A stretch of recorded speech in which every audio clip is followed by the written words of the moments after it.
Hey, how you guys doing, man? It's Joe D, and welcome to Share a Beer 436. Happy Halloween edition, man. There's going to be, just to let you know, a little bit of Halloween talk. Tons of Game 5 World Series talk and Game 6 World Series talk. So, I just got to run and grab my mail, Joe. I'll be right back. Okay, yeah. Grab them. I mean, hey, that's, whatever. Grab your mail, that's fine. Yeah, grab whatever you feel you have to grab. Yeah, That's what they call it.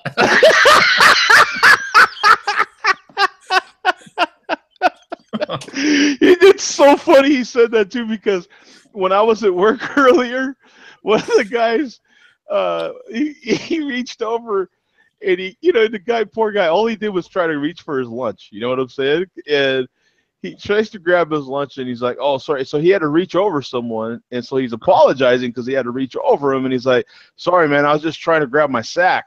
And I'm like, hey, man, you can grab your sack, but just leave me out of it. You know what I'm saying? Like, shouldn't you have gone to the restroom to get that roll? Man. That. And that joke just lived until I left the room. Yeah. It just had tons and tons of legs. So anyway, man, so what anybody, it's already dark in your areas, I would assume. So you're not handing out, are all the lights off or on? Is someone handing out candy? What's happening? I've got the assistant of the day downstairs ready to hand out Reese's peanut butter cups, but we don't get very many trick-or-treaters, so it's just more for me to have. My first beer is the chocolate box, so I'm cool. But yeah, so if anybody is foolish enough to walk up to our front door, they will get some candy. Okay. Now, Mark, is that chocolate box out of the new winter pack? Yes, it is. I picked it. It showed up in our store today. I saw it today. It wasn't there last week. It was there today. Okay, so. I haven't seen it yet here. Yeah, so it's got the winter lager, the Fezziwig, the amber bock, the chocolate bock, and the Boston lager, I think, is what's in there. So I heard there was going to be, the amber lager. That's new. That's kind of an odd choice for the winter pack. It's an amber bock, not a lager. Amber bock. I think. Okay. Yeah. So no holiday porter this year, then, huh? I don't think so. No. Okay, that's kind of a bummer. We've got old Fezziwig in there. Yeah, Fezziwig's a mainstay of that pack. It's not going anywhere. Yeah. And this is the first time I bought the whole pack, so this is a new experience for me. They were selling singles of that at the Total Wine when I was there. I looked and I didn't see any. Didn't see any? Well, most of this. I mean, Sam Adams is pretty good beer. I have no problem. No, it's a good beer. It's just, I look buy a small pack to get 2 or 3 beers that you want, that you really, really want. Oh, I have a hard time doing that. I really do. But then again, I just bought a 12-pack, a big mix pack myself. So, Yep. So I'm going to open this up actually, because. What variety pack did you pick up, Mark? The Sam Adams winter pack. Winter pack, yes. Oh, okay. To get that chocolate bock. Yeah, chocolate bock. And I haven't had old Fezziwig in a while, number of years. So nice and dark. Yeah. Cool. It's a fantastic beer. Lots of chocolate in that bock, for sure. Yep. And picture time. Got to do a picture. Oh, that's it. Got to do a picture. We don't have a picture, please. Reese's peanut butter cup there. Now, for those of you that don't know, the Friday show now is we're just getting, things are being added to that show like crazy. We have now a bell. We have a Friday Share Beer bell.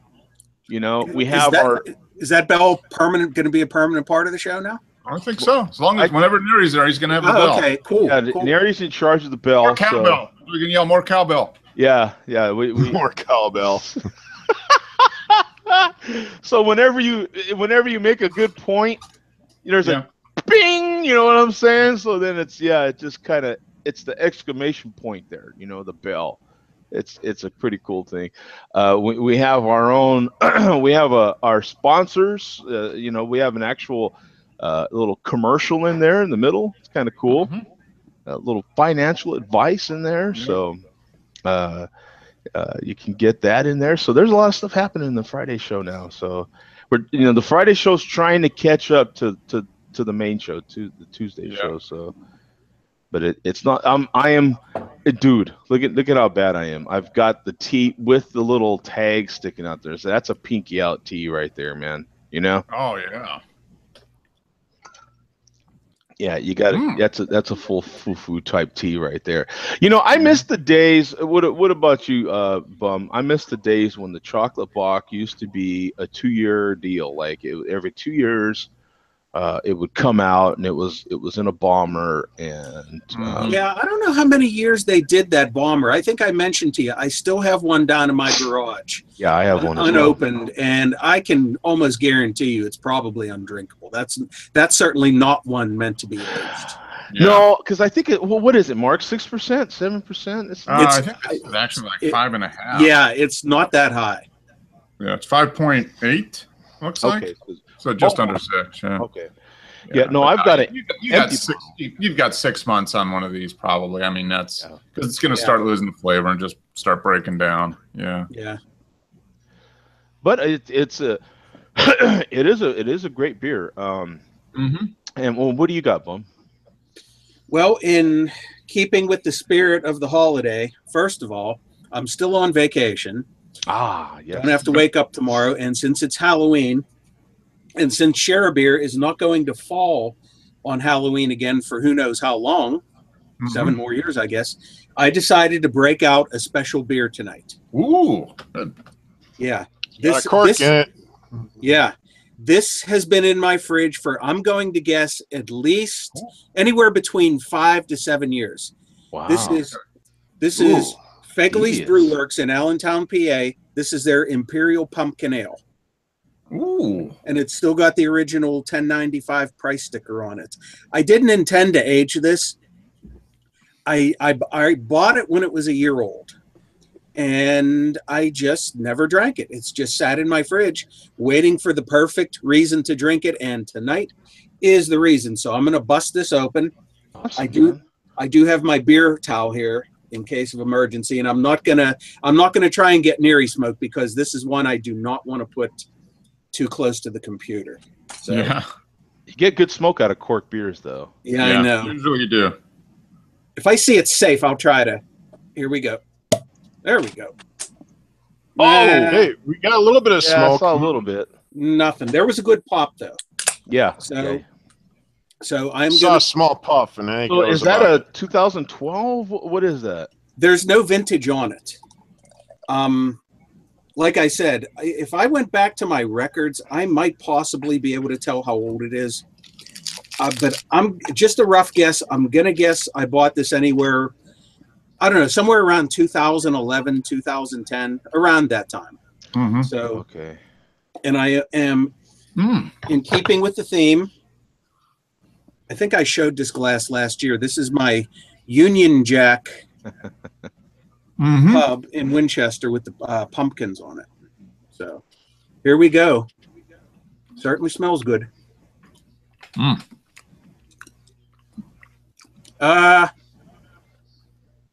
Drain pour? No. Tastes like pumpkin. Ooh. Does it really? Newsflash. It's certainly not a drain pour, and I wouldn't even call it bad, but you can tell that it's quite a few years old. I believe this is 9%. Yeah, it's showing 9%. Well, it didn't have much of a head when you poured it into the glass. No, it didn't. It's certainly very drinkable, but it's the fact that it tastes decent at this age, I think might be, well, obviously the ABV plays a role in it, but yeah, and that's a big heavy beer, so it's going to sit around. Yeah, but you can still taste the age to it, though. I'm certainly glad I tried it, though. Yeah, absolutely. Hey Tom, how's it going? Going great. How you guys doing? Good. Ooh. Yeah, this seems to have lost a lot of the pumpkin flavor. There's still a lot of the spice hanging around, but not a whole lot of pumpkin. Yeah, you do get to, and I'll show you really quick that just the main not going by the year, but just the main entry for this beer here. You got 18,000 total, 510 in the last 30 days, 9% ABV, and 3.78 bottle caps. They have it rated, of course, as a pumpkin or yam beer, Imperial. So, yeah, looks pretty good. Here's a little bit better picture, so if someone wants to kind of see what it looks like there. This is from Herc. Yeah. Okay, got the nice theme, Halloween jack-o'-lantern candle going on. Yeah. Yep. So that's the awesome, man. Thanks for cracking that one open. I know a good one. Yeah. I know how special those are. I've got my second beer is a pumpkin stout too, so we'll see how this one compares to what Bum's was. And Andrew, what do you have, my friend? I'm having the same thing you are. Oh, Joe. okay, awesome. Well, a tea, lemon tea. No, actually not tea. I'm just having St. Paul's finest. Yeah. Now Water. the tea is almost gone. But but Mom and I we're going a different route for Halloween today. Instead of candy, Mom and I bought 10 3-packs of Cracker Jacks. So when you get rid of all 30, lights going off on the front porch. There you go. I got you. So that'll probably happen. Oh, I don't know, maybe within the next hour. So if I happen to get up, that's why. Okay, yeah, that's fine. No, I've got a lemon spiced variant that I've been really into lately. Diddly. Have you seen the commercials for Sling where Danny Trejo's playing? He's the craft beer bartender, and the guy comes up and he says, and you get this real hipster guy coming up and he's trying to order some real foo-foo beer. And he comes back and goes, "Here you go." And he puts his growler on the thing and he goes, I brewed it in my bathtub. The guy. No, I haven't. He's like, "I'm looking for something with hints of leather, but not really shoe leather, more of a belt leather." Oh my God. No, I'll like, "Here you go. I brewed it in my bathtub today." Maybe they'll show that during the World Series tonight. Yeah, it's a pretty good commercial. That sounds like a funny one. Yeah, I dig that freaking Budweiser commercial. I swear, I love it. Yeah, I saw that the other day too. Dilly. I love that. Budweiser always seems to be on point as far as their commercials go. Yeah, well, even with the dog and the horse budget. ones. They can budget quite a bit for advertising. So what do you got for us, Tom? All right. I took a little trip down to my favorite spot, Trillium. Trillium. Oh, another Trillium. I'm drinking a double dry hop Melcher. And then also have Trillium out of Boston out there, or where are they out of? They're out of they originated in Boston and then they moved to. They have a second brewery in Canton, about 20 miles away. Oh, that's not bad. It's a double what? What's the double dry hop Melcher? Yeah. Oh man. I went by there today. I guess they had a wild ale aged in sherry casks. That was freaking amazing. Yeah. That sounds good. And then they had Did you get a growler of that or no? No, I forgot to bring my growler. I was kicking myself in the ass. Do they have crowlers? No, they don't have crowlers. Surprisingly, they do like the 32 ounce and on the 64. Okay. But the way that, if you've noticed throughout the years, the way that breweries are filling bottles is a lot different. Because you'll see like that they either have it corked so they can keep all the CO2 inside, or like they suck out the air, add CO2 in, so it can stay carbonated. Oh, okay. Yeah. That's pretty cool. That is nice. Yeah. You've got, of course, this is another one of Tom's sucky beers. So Yeah. Horrible. you got Look at that. 34,000 in the last, 34,000 total. 1,500, almost 1,600 in the last 30 days. 7.3%. 4.46 bottle caps here, my friend. Just shy of 4.5. Jesus. Yep. I mean, if it was 4.5, maybe I'd bother with it, but you know. Yeah. Yeah, Tom, have you ever had a good beer ever? No. Exactly. Yeah. I'd say this is mediocre. No. So for those that don't know, that beer he's having is fantastic. The spicy resinous herbal aroma bursts with nuances of tart citrus, tangerine, what is that, clementine, and subtle green onion. Are you getting any onion in there? Can you I do green if you've ever smelled Green onions beer, are good. if you ever smelled a beer and it smells like a not like a dirty shoe, but like kind of like okay. it's weird. You kind of get you get a little green onion in there. You know, I wish they'd have got a little now since they mentioned green onion. You use green onion for different reasons. Like you'll use the top of the onion for a specific thing and then the bottom of the onion. So I wish they'd have, we use the tops of green onion, you know what I'm saying? So which would give you, I would assume, a little bit more of a grassiness, a little bit more of a sweeter onion thing, I would think. I don't know. I get that. I kind of think it's almost. Do you get like any roasted garlic or anything in any of those IPAs? I've been getting that every once in a while. It's almost like it smells stinky, but it's in a good way. It's weird. Like in a blue cheese kind of way, like in a Munster cheese kind of way.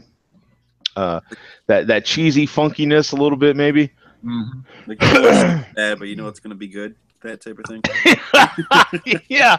The more your cheese smells like your feet, the better it should be. It's kind of one of those deals. Yeah.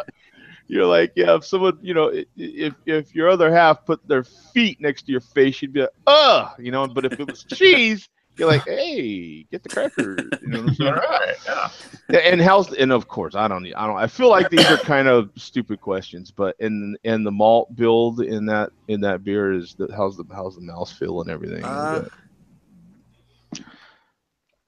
It seems like a very a subtle crackery malt bill. Like not too much, but just enough to be there. It seems like the hops are more on the limelight than anything. It's. I don't know if you guys like what hop is it? I think it's Mosaic, which is one of my favorite hops. I don't know about you. It is. It's a versatile hop too. I mean, you can get more fruits out of that one, right? Yeah, it's very tropical. It's kind of like Galaxy in a way, tropical and fruity and the whole 9 yards. Cool, man. What's in keeping with the Halloween theme? What Halloween candy would you pair with that beer? Oh Jesus, that's a hard question. Well, you've got what do we get typically in one of those big multi-packs of candy? You get the sweet tarts, right? It's the Skittles. I think it's some kind of Skittles, maybe. Yeah, maybe a sweet tart. It sounds like Skittles would be good for that. Yeah, you get those. What's those candies that I don't know? You get like 16 different flavors. They're all rolled up. And you unroll them. Smarties. Smarties, yeah. Smarties. I would think Smarties would go good with it. Because they're a little tart. They're they're different flavors as well. Hell, Starburst might even go good with that beer. Something a little sweeter to kind of go opposite of the little bit of bitterness you're going to get in that beer. Something to bring out the fruitiness of that beer, because it is like pineapple and stuff like that as well, right? So, and I still think that what was that at the Eloise we had out there? What brewery was that? Oh. The New England IPA they had out there, that was like really I can't think of the name. That was delicious. There was, man, are you kidding me? There were so many good beers, man. It's like it's just a big blur right now. I can remember some beers though. The beers we actually sat down for are a little more rememberable. And Bum, what would you say you would pair with that beer you're having? Because that one's aged. Without question, since this is a pumpkin beer, I would pair with this Reese's Peanut Butter Pumpkins. Oh, there you go. Reese's kind of goes with a little bit of everything, doesn't it? Like it's Yes, it does. It goes with milk. It goes with beer. It goes with everything. everything. Yeah, that I like. What about you guys? What would be your favorite Halloween candy, Andrew? What would be the one that you know, the kids didn't show up. You've got a big bucket of leftover candy. What's your kind of go-to, man? The one you're gonna pick out first, the one you're digging through. Snickers. Is it really you like Snickers? Okay, cool. I love Snickers. It's either that or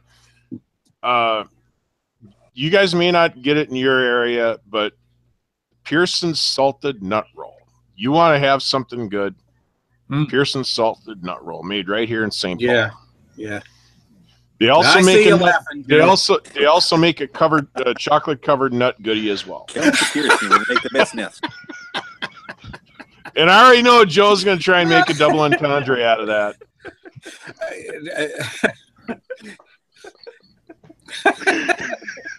He's about to fall out of his chair. How could Joe possibly make a double entendre out of chocolate covered nut goodie? Or nut roll. Nut roll, yeah.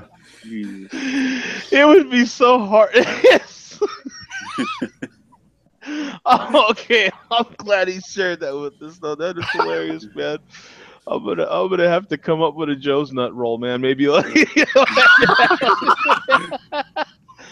Joe's salty nut rolls. Oh my god, that's hilarious, man. Like on South Park, Chef's chocolate salty balls. Oh yeah, yeah. Oh, yeah. That is. Oh, so funny. What's your go-to candy, Mark? The one you're digging through, man. This is gonna be the first. I'm gonna go old school Pittsburgh, and I loved Clark bars. Clark bars. Oh, Clark bars. I love Clark bars, but after that, Reese's are pretty good too. Yeah. I love Reese's peanut butter cups. and you know, I like the kind of like what Andrew said. I do like. The Snickers, when they have them like super bite sized, the ones that are super small, you know, and you kind of refrigerate them a little bit, and then they go down pretty good. I put them in the freezer. Yeah, they go down pretty good like that. Yeah. What about you, Bum? What's your go-to candy, man? The first one. Well, my go-to candy period is Reese's. But if there's no Reese's available, if there's like a mixture of things, the first thing I will paw through the basket will be for Kit Kats. Kit Kats, yeah. Some people really, you know, I'm not no pun intended. Like pulling through. Some people, I think my mom likes Kit Kats as well. Oh, by the way, Mom wanted me to tell you hi, everyone hi on the show. Hi, Mom. Thank you. Hi, Mom. and Tom, what's your go-to candy? Mom, man? Everybody on the show says hi.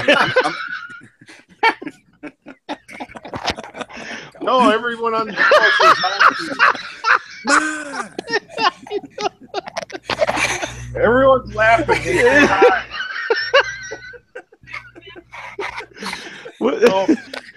So, what's your go-to candy, Tom? I'm in the same boat. I love them Kit Kats. You like Kit Kat? You're a Kit Kat. Delicious. Yeah. You can't go wrong, man.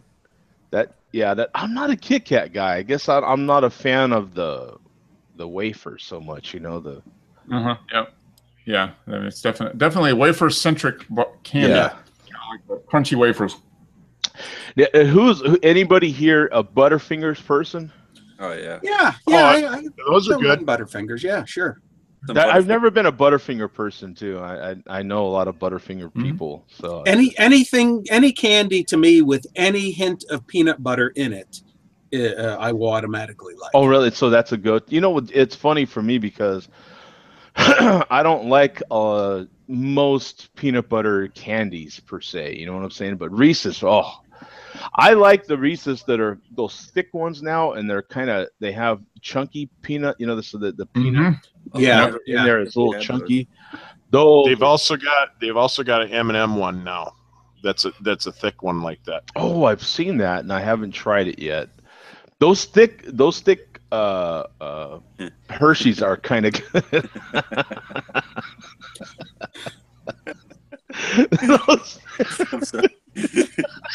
How about thick nut rolls?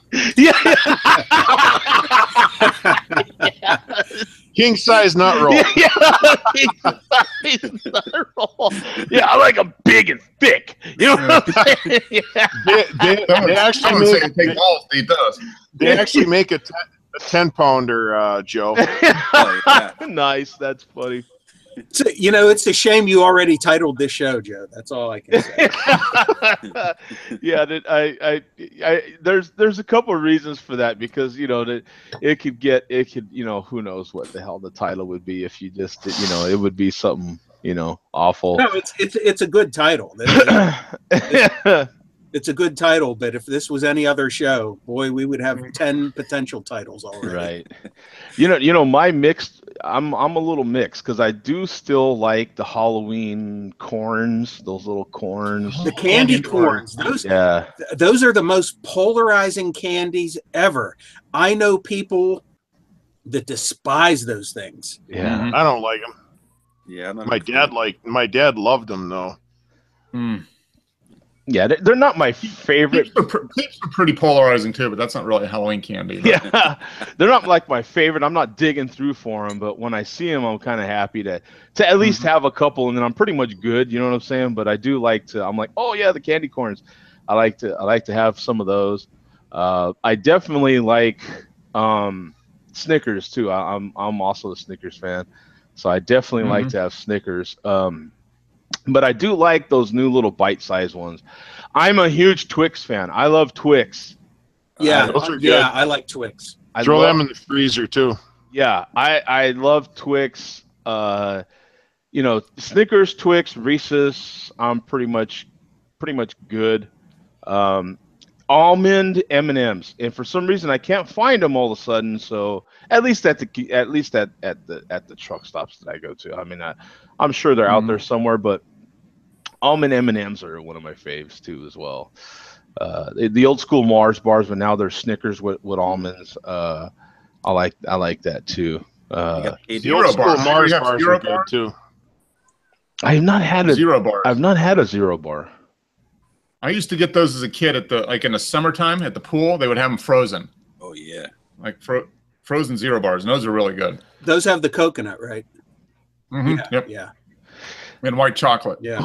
Who is it? Is it Snickers that has those new little bars? I have some in the fridge, and they're like little chunks though, and they have like peanuts in there. They're little cubes. I'll have to. Maybe in a while I'll go get them. But after the malt liquor report, man. Oh yeah, it is almost malt liquor report time. Billy D decked out. Yeah, is he baseball themed or what's happening there? Up for Halloween? Yeah. Let me see if I can get Billy D here in the dark. Let's see. Here we go. Oh, yeah, he's looking pretty good. Yeah. With good natural computer lighting here for the malt liquor report. Yes. And I also, for the first time, have my notes electronically here, which is good. Whoa! Wait a minute. Yeah, I noticed that. You look like you were reading for a second. I was like, So I got my notes in front of me here, which I would never be able to consult in this light that I'm in right now. So for this week here, before I was going to read this last week, but we ran out of time. This is the first time I've ever done this. I transcribed a tirade from Falstaff Brewing Company about brew pubs. And this is in regards to one of the YouTube guys named Glitch, who apparently has a small brew pub down in Florida. It's a really, really tiny place, but they're always talking about Glitch in his brew pub, these guys. Okay. So this is word for word with, obviously the expletives corrected from Falstaff Brewing Company about Glitch's brew pub. Here we go. Here's the quote. F you, F your brew pub, F all brew pubs, F anybody owning, operating, having a minority effing interest in, working at, frequenting, or passing by without effing setting alight a brew pub. We had an effing industrial revolution in this country, people, quite some effing time ago. F your home brewing, your cottage industry, and your small batch production. You want to drink ale? You drink Ballantine Ale, made in an effing hygienic industrial effing setting. You drink only shit from the effing major macro beer producers. Unquote. Jesus, he's effing everybody. Oh, How great is that? That's from Falstaff Brewing Company. Wow. Yeah, yeah. So, and that seemed to come right off the top of his head too. So, Yeah. and if you have That's a shot for each F bomb in there, you're done, right? Mhm. You're toast. Yeah, We can get. Oh, we have the bell for Friday. You can get an air horn for Tuesday. yeah, yeah. Yeah, Yeah. Good. Yeah, exactly. Yeah, for each F bomb, yeah, exactly. So, in other malt liquor news, 40-ounce Fear does continue to be the major newsmaker lately. Now, last week I mentioned about how Donald Trump had his one video blocked. That was the Sublime Mexican Lager where he drank the craft 40-ounce, and it was blocked because he had played the Gypsy Kings in the background. Yeah. Well, I am happy to report that after some intense negotiations with Donald Trump and with the Gypsy Kings, Fear has had his video restored to YouTube with some a lot of the music muted out. So it has been restored. So that is available for all to see. And that's 4040s before Brews 40 turns 40, number 35. And that was Sublime Mexican Lager from AleSmith. So number 36, the following 40 that Fear drank, which was a few days ago, Fear drank a bottle of Big Bear, and the expiration date on this Big Bear was October 24th, 2011. Ooh. Barrel-aged old. Big Bear, huh? Mm-hmm. So how did that one go? He showed it. There was some floaties, but he said even with that, absolutely effing refreshing and delicious. Oh, that's so funny. Wow. 6-year-old malt liquor. Wow. Yeah, it's older than my pumpkin beer that I'm drinking. Yeah. Wow. But I bet, I don't know, it's probably pretty close. I bet you that malt liquor was pretty close in taste to that. I don't know, pumpkin. Bum, because I just had a beer from 1933. Oh, you had bought the Budweiser. I saw it in your picture. Now, does it taste like the amber ale No. that they used to have? American ale? No? No, it doesn't. It doesn't. I wish it was as good as that. That beer was actually good. It was actually a beer that they could kind of say was crafty. What else you got there, Bum? I did see that beer in 6-packs when I was on vacation this weekend, but I did not buy it. The final bit of news, once again from Fear, speaking of the 40-40s challenge, this challenge started in July. Brews 40 doesn't turn 40 until next July. So Fear is up to number 37. Pretty soon he's going to be drinking, in his final 3 beers, he's going to be drinking that Schlitz Weiss that Malt Mustang sent him a month ago. And so I will alert you guys when Fear does that video. Apparently he's going to do it live. So I will let you guys know when I'm sure you want to see him drink the beer that Malt Mustang sent him. But since he completed this challenge so early, Fear has decided to do an extension to this challenge. Now, Fear himself is turning 44 in December, so his little extension is being called 44 40s before Fear turns 44. Say that 4 times fast. That's 44 times fast. Yeah, 44 times fast, yeah. And Fear is already planning for his birthday in December of next year, and the tentative title to this challenge is 45 Colt 45s in the 45 days before Fear turns 45. Oh my God. If that turns into a yearly thing, what's he going to do for 50?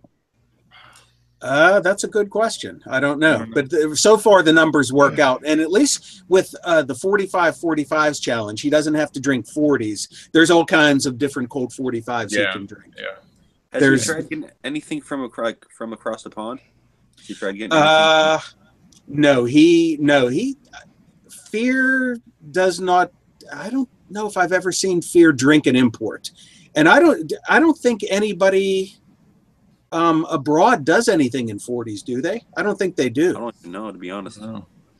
No, because they wouldn't have a 40 ounce anyway. They would. It would be in. It would be like a 2.5 liter. Yeah.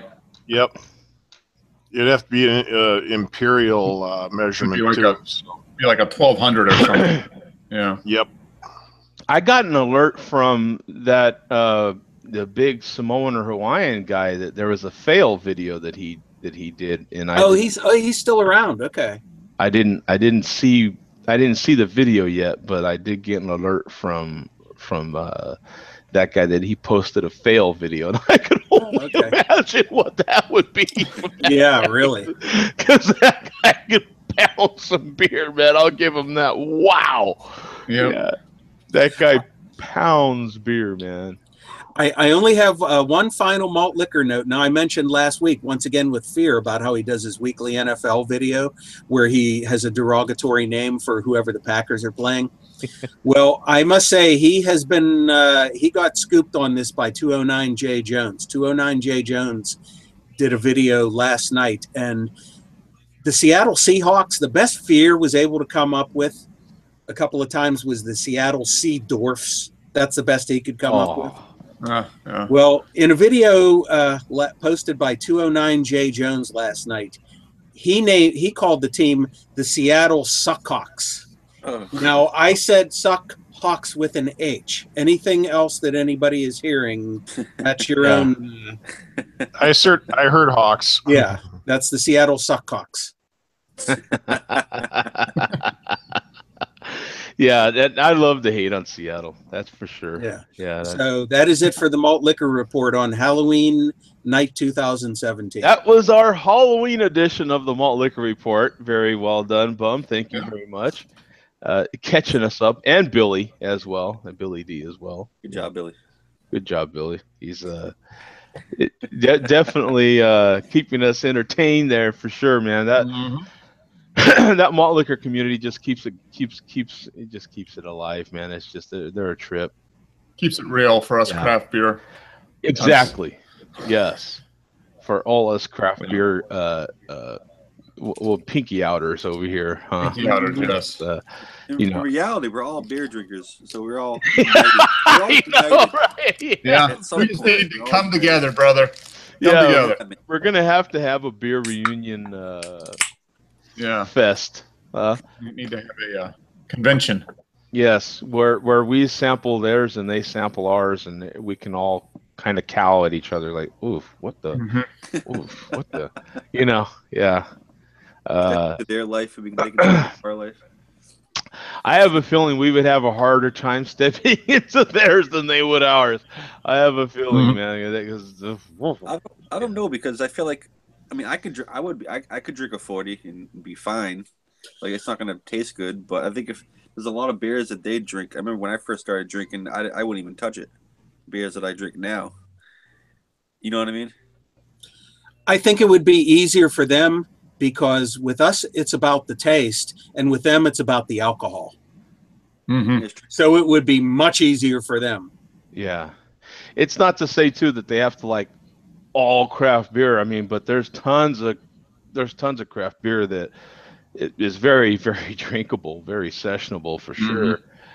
Versus the other side of that, where it's some kind of stuff like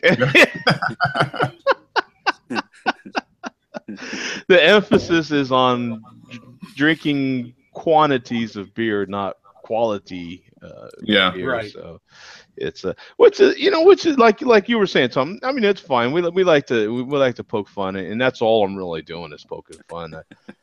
I'm not beyond drinking a malt liquor. I wouldn't want to drink it on a daily basis. Yeah, I'm not. At all. Yeah. Once in a million. Once in a if while. I'm in Rome, I guess maybe I'll drink what the Romans are drinking. But Yeah. Well, you guys saw a few months ago, I drank my first one in 30 some years, and I do have another one in the fridge for a future malt liquor report. I look at that beer too when I go to the beer store, and I think of Bum every single time, and I'm like, man, thank God he did that. You know what I'm saying? I see it, and I just, oh, thank God he did that, man. Yeah. I did pick up some Chocovesa. I'm very happy. Oh yeah. I did pick up some of this year's Chocovesa. It was $15 a 6-pack for me. Okay. All right. Hey, not bad compared to Ours was 14, 14 at Tower or total for us. Yeah. Mine was $15. It's another reason why I didn't get a 12-pack because they just had so many beers I needed to try. So they finally are able to get more La Cumbre Brewing here. So they had a bunch of La Cumbre Brewing beers here finally, which was good. And they're out of New Mexico. They're out of Albuquerque. And one of my favorite breweries out of Albuquerque. Well, they brew one of my favorite IPAs, actually. So if anyone out there is like, what's your favorite IPA, which I very rarely get asked, but that is definitely one of them. I'm not going to say it's the favorite, but it's one of them. Hans Gomez asked in the chat, is Young's Double Chocolate, is it good? Oh, delicious. Young's Double Chocolate is fantastic. It's like drinking a liquid candy bar. I mean, milk chocolate. It's got a semi dark milk chocolate kind of flavor to it. It's so good. And I highly suggest going for the nitro can if you're. That was going to be my. Yeah, is it a can or bottle preference for you? I would say can. I like the nitro can. It just seems to be. I've had them. They have a nitro bottle too, but I think. Oh, I've never had the nitro bottle. Yeah, I've never seen the nitro bottle. Yeah, no, me neither. The can is better. That's a pretty good introduction beer to imperial stouts. I think stouts in general. Yeah, that type of beer. That beer. That one and the organic chocolate stout. From Samuel Smith. Yeah, that's delicious. Okay, so you've got the. Hey, Zach, how you doing, brother? Hey, Zach. Hi, Zach. I just wanted to say, go Astros. Jesus, I'm with you. Zach knows how to poke Bury the bear. them fucking Dodgers. Zach knows how to poke the bear. He knows the deal. I am a huge Dodger fan. Love the Dodgers. This has been an incredible series. I'm gonna let Mark get to his beer real quick, and then we'll do some that's been a great talk. series. But I'm gonna open this up and have it with my other Reese's peanut butter cup. So this is their Dark of the Moon pumpkin stout. Nice. Oh, cool. That's not an imperial. It's only like 6%, I think. 6.5%, something like that. So, and it's a bomber.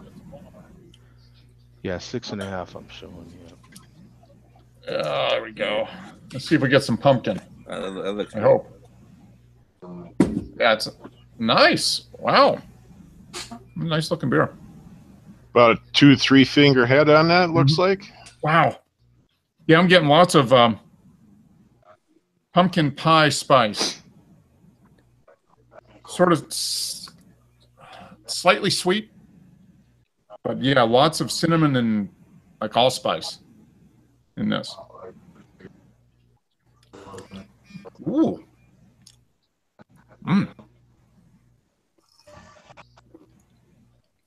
Yeah, that's pretty good. It's kind of medium bodied. I mean, it's not an imperial stout, so it's kind of medium bodied. It's kind of got that body like a there's like a basic stout. I mean, it's not extra, big body or anything, but it's got you get some pumpkin, but it's definitely spice forward. You get the pumpkin pie spice at the front and then the pumpkin flavor at the back. Nice. Yeah. Very good. Here's the untapped on that one, real quick. I think probably like 3.5 or 3.75 or something like that, maybe. Yeah, it's wow. What has happened here? This thing's freaking out. 31,000 ratings on total. 1,300 in the last 30 days. 6.5% ABV, 20 IBUs, 3.85. Okay, yeah, pretty solid. 3.85 rating. They got a silver medal at the GABF. Yeah. Mm-hmm. Silver medal, 2010. Great American Beer Great Festival. American Beer Festival field beer category. Okay. So is that the same as the yam beer? I don't know. Yeah, but yeah, it sounds pretty good. So very tasty. I mean, this was $7.99 for the bottle, so not too bad. Awesome. So it's definitely more Oh, now I'm getting pumpkin. Once I got through all the foam went away, I'm getting more pumpkin pie aroma, not just the spice, but more of just like the full on pumpkin pie. And you've had that out of the fridge for a little while too, so it should be. Yeah, it's been out of the fridge for almost an hour now, so it's warmed up. Yeah, it's warmed up pretty well. We've got someone in the chat, War Floyd. He says Young's Double Chocolate Stout is not as great as you make it out to be. I don't even think it tastes like chocolate. I can see where he's coming from. To me, I always found it kind of thin. Yeah. It's thin, but there's a difference between thin and not tasting like chocolate. I think it depends on what kind of chocolate you were looking for. Yeah. When you drink like Sam Smith, that's like milky good chocolate. Yeah. Right. Yeah. I think Young's is a little bit more like a de-bittered dark chocolate. Yeah, it's like a semi-dark. Yeah. Yeah, it's thin, and I think that's for some people that's what's kind of putting that make maybe a little off-putting for some. It's kind of like your first experience into Guinness. You probably hear a lot about Guinness and hear about how decent it is, how good it is, but then the first time you have it, you're like, man, this beer's kind of thin. Now it's heavy for some people, but it. Once you get used to stouts, you're like, it is kind of thin. I think some stouts being Have any of you thin. guys have any of you had Boulder Beer Shake? No. Yeah, I've had that. No. It's been a while. Shake is really good. It's a I've seen it. Now I've had tons of chocolate, porters, stouts, and bocks, but Young's is just a go-to, man. Young's and Samuel Smith's. Both of those, I would say Samuel Smith's has more body to it and more of that semi-sweet chocolatiness and that's another reason why we mentioned that one as well. I think one kind of goes with the other. Like if someone mentions Young's, you're going to mention Samuel Smith's as well. Those are kind of the go-to chocolate stouts, man. And it all depends on how long you've been drinking these beers too. Like we were talking about the Sam Adams chocolate bock before. Yeah. If you tried Samuel Smith, if you tried the Young's Double Chocolate Stout, like in 2008, and there was nothing else around then, you would say, "Oh my God, this is the most chocolatey beer I've ever had in my life," which is what I thought. 4 years later, Samuel Smith comes along with their chocolate stout, and you're like, "Oh my God, this has overtaken that. This is the most chocolatey beer I've ever had." Yeah. But you still like the older stuff too. Yeah. Wouldn't you say that could be said about IPAs as well? Exactly. I mean, a lot of people in the mid-'90s were drinking IPAs and like, oh, grapefruit, pine, and now it's like, no, this is the New England thing that it's like, if it doesn't taste like pulpy grapefruit juice, then it's not even an IPA. And remember, when IPAs are good. Go ahead, Jeff. Well, that's a good analogy, but man, IPAs, chocolate stouts were kind of like Young's. At least it tasted like chocolate, IPAs back in the day were just grass, like tons of grass, tons of pine, really hard. You know what I'm saying? And they were a specific thing. And then they just went like, I don't know. I'm saying worse, but not worse. But they just went to the sky with that, and it would just got to the extreme with IPAs for a while.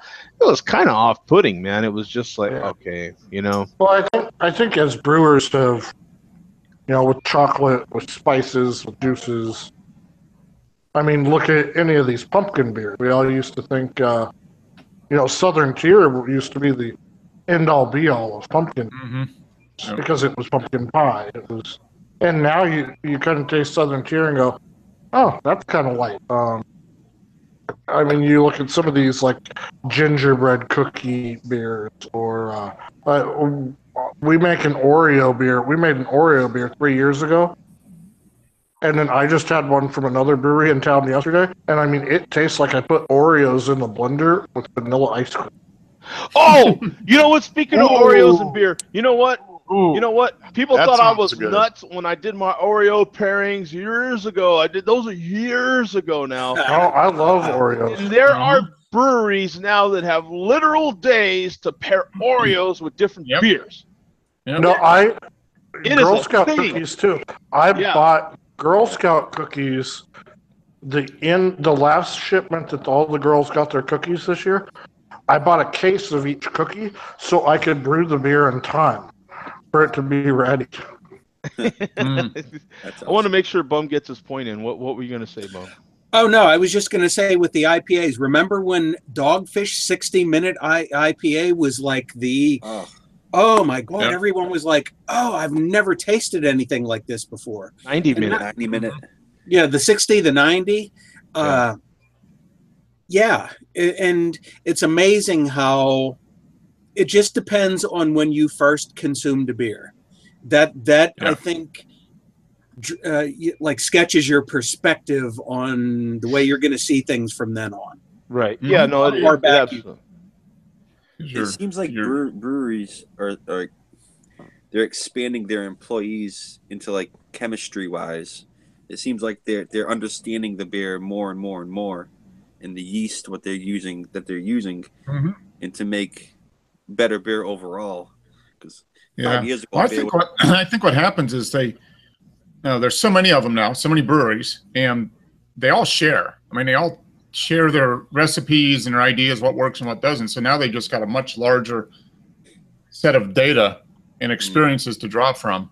So it's not as much trial and error maybe, because there's if you're going to brew an IPA, you know, there's been 10,000 of them brewed, and you can find most of the information on a lot of them. So you can very quickly get down to kind of what you want to do based on what everybody else has done. Well, I can always, and in keeping with this time of year theme, SEMA Auto Show is happening, right? And so I'm a car guy, not so much a super hardcore car guy, but I do love cars, and I can use a car analogy, and like I still love a nice fixed up beautiful 69 Camaro, you know what I'm saying? But man, the new stuff is just like, oh my God, you know what I'm saying? The new Camaros are just sweet, you know what I'm saying? They got that nice growl to them and everything, but there's still nothing like that classic hot rod, right? That you know, that hot rod that someone took care to beautifully restore, and the beautiful paint and the sound and the simplicity of our old school 60s and 70s and even 50s and beyond hot rods, man. I mean, there's just a joy around them, right? You see them and you still enjoy them. And to me, that's kind of the way Young's is. Like Young's is that kind of almost original chocolate stout. And unlike the other styles of beer that we have, Young's still is right there. It's still one of your go-tos. Like if you like chocolate stouts, you'll go back to Young's. You'll revisit it. Another good one is the Sam Smith's oatmeal stout. It's not chocolate. Oh yeah. Delicious brew. But yeah, and the thing about chocolate, and you have to be fair to it, is that, you know, even chocolate in and of itself isn't necessarily sweet. I mean, if you have raw chocolate, my friend, you're having something very bitter. Oh, super So bitter. Yeah. keep that in mind. You have to, what is chocolate, right? And what are you expecting out of that chocolate beer? Do you want true chocolate taste? Because chocolate is really bitter. When you have chocolate, when it's first prepared and it doesn't have any, some people put honey in it to sweeten it. Some people put actual sugar. So, you know, there's many different ways to sweeten a chocolate, but you have to sweeten it because it's bitter. Keep that in mind. So, you know, there's been some studies done on palates, and some people have what they call like a super palate. And I know I can taste a lot of things that some people can't, and it's what the frame of mind you go into. We talk about these things like you could be having a beer. I'm having a water, but I mean, if this was a beer, you could be having a beer right now today, and let's say I'm about to watch the World Series, Game 6. I'm about to enjoy it now. In this frame of mind, I'm going to be able to enjoy a whole hell of a lot different things than, let's say, you know, it's a cold day and you're all alone, and your car just broke down on you, and you know what I'm saying? You had one of those bad Truck days. broke down and your dog died, and then your dog died, and you know what I'm saying? Your old lady left you, and you know you're going to have a lot different experience with that same find beer. yourself drinking a beer and writing a country song. Yeah, get the gun, spinning it, and just go for it. You know what I'm saying? Yeah, it's one. And then you're going to drink a Pabst Blue Ribbon after all that. Yeah, and then you're going to have a Pabst or a Schlitz new dog or something. Yeah. Oh my God. So yeah, it's, you know, we have. I mean, you can get a lot. We do that a lot. I find myself doing that. Like I'll have a beer, and then, you know, I didn't really care for it so much, or it was decent but not that great, and then I come back to it later. And you're like, you know, this was even from the same 6-pack, and you're like, you know, this is pretty good, you know. So if your attitude's different, you're in a different place, you're in a different frame of mind. The food, you know, if it's you're the first having, beer you've had or the third beer you've had, you know, I mean, beginning of the day, end of the day. Now you want to night. I mean, there's so many things. Yeah, a beer will get better the more you have of it. I got to give it that. You know what I'm saying? To a point. But then after a while, then you don't know what you're drinking. For me, it's like 1 to 3 beers. You know, that's the range. If you get past, you know, 3 like good quality craft beers, it doesn't matter after that. Yeah. No, but the first 1 or 2, there is a difference, and it depends on the time of the day and the day of the week. It really does. Absolutely. General mood when you pop open that beer.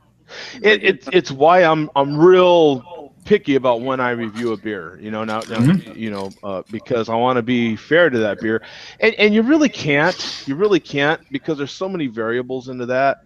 You know, the human body changes for all sorts of different reasons, and that's why it's good to revisit these beers and to have more than just one. And a lot of times that's all you can afford is just the one beer. But if you can get a 6 of it, it's nice, because sometimes you start out with that first beer out of the 6 and it was so-so. And by the time you get to the end of it, not that you drank them all in a row, but you might have drank them over the course of a couple of weeks. And by the time you got to that last one, you're like, you know what? This was actually pretty good. You know, I'll buy it again. Or you can get to that. You can get to the third one and be like, you know what? I'm going to give these to a friend. Sharon is Karen. Sharon is Karen. I'm going to save these last 3, and when someone comes over, I'm going to offer them one of these beers. They might like them, yeah. These will be. And sometimes you get some of your friends that are smart enough, and they've had said beer, and they already know it's skunky before you even crack it open. Like what? They'll look at you, Joe, and like, what the hell is this? Yeah, exactly. Yeah. I know you got better shit in your fridge than this. Exactly. Yeah, they call you out, and you have no choice but to concede. And like, all right, here you go. We got Rod J in the chat, man. What's up, man? How you doing? So as we go out here, guys, we got Game 6. I'm sorry, about to start, and I think first pitch is in 20 minutes here. We're gonna close the show, but as we close the show, who you got, man? What do you want to see tonight, Tom? Have you been watching? I watched the whatever it is on the first like 2 or 3 games and see what happened. I seen on the first game what the first pitch was hit out. Yeah. That was pretty impressive. Yeah, I think it was the very first pitch, man. Boom, But, homer. I'll go with the Dodgers because you like the Dodgers. Look at that. That's it, man.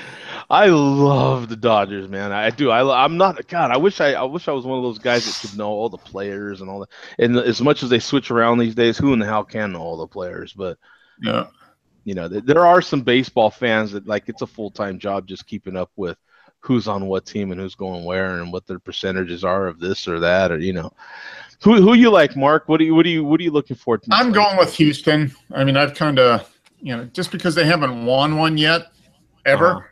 Yeah. I don't think. Yeah, everything they're doing is a first. And they've been really. I mean, they've been gutsy. They played really gutsy this whole playoffs. So I like to see them cap one off and get a World Series. I think that would be. And who you got, Bum? I'll say what I said last Tuesday. I'm rooting for the Dodgers, partially because of you, Joe, being such a fan, and also because I've been on a Dodgers kick lately in their history with the Brooklyn Dodgers and everything. I'm rooting for the Dodgers, except when Charlie Morton is pitching, and we had that great Saturday night game where Charlie Morton pitched great. What a great game Saturday. Yeah, that was a good game. Poor old Charlie got a no decision Saturday. But I'm rooting for the Dodgers. But would you not agree with me, everybody, that the ball has to be juiced? Oh my God, the ball! Yeah, it has to be. You know, you combine that with the players. Well, now the players aren't anymore, and if the ball's juiced, at least it's an even playing field for everybody. True. Everybody's got it. Yeah. I would. Yeah, there has been some. Yeah, the balls seem to go a lot farther, a lot faster now. Oh yeah, you know, some of the fields are shorter. You know, which definitely, you know, like the Astros. I mean, come on, you know. Yeah, I mean that field is like, you know, are you kidding me? But you know, it's the same for both teams. I mean, both teams can, have to play, and you know, they both use the same ball. I would definitely agree that the balls seem like that. You know, they're stitched together tighter. You know, they changed the core material a little bit. Who knows? Yeah. So thicker rubber bands. I don't know. You know what I think it is. I think that the Haitians that are stitching the balls together, they're on steroids. Yeah, they're on steroids. Probably it. Yeah. Oh God, yeah. That's. I am definitely rooting for the Dodgers, man. I'm looking for a fantastic game, you know, back in LA. I think what really elevated Houston in that Game 5 was their home crowd. Their home crowd was just. They had a huge home field advantage there. Yeah. I know how deafening those crowds can get, and when you're in a dome like that, and oh my God, because going to the Cardinal games, it can, you know, I forget how many offside penalties and all that stuff the crowd has caused over there in Cardinal Stadium, but. It can get incredibly loud, definitely loud. And it affects the players. You know, we had I forget. I think it was Taylor or somebody was, you know, running third. He was on third, and he would have went to home, but he didn't go home because he thought his third base coach said stop, and he didn't say stop. He thought he said no, and he said actually go. Yeah. But had he went, he'd have got tagged out. You know, because the ball did get to home plate. So now we're so used to that happening, and it's become commonplace with football, expected. You know, you want your home crowd to screw up the other team on their signals. But when you think about it, how fair is that the crowd plays a role in the outcome of what these players do? We're so used to that now, but think about that. That's not really fair, is it? Well, you'd have to like not have any crowd there, right? I mean, I think it's fair. I mean, hell, even at Little League games, the crowd can intimidate some of the players. I mean, the crowd, no matter if you've played sports, even on our, you know, minuscule little levels in high school and middle school and all that sort of thing, Little League and all that, the crowd intimidates you, man. And those are little crowds, you know, but playing in front of people that are yelling at you and all that. That's part of the game. It always has been. No, I can see heckling and stuff, but as far as just making noise so that you can't do what you need to do, that's still questionable to me. I know that I remember hearing even as recently as the late 80s, Chuck Noll for the Steelers was telling the crowd to quiet down because it was giving the opposing team an unfair advantage.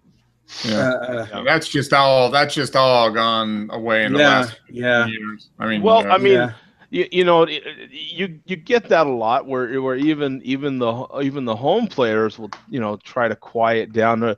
You get your smart crowds and your not so smart crowds. I mean, at the Cardinal games, I know that they tell you, hey man, quiet down. You know what I'm saying? You'll see a lot of fans, hey, what are you doing? You know what I'm saying? And shut up. You know what I'm saying?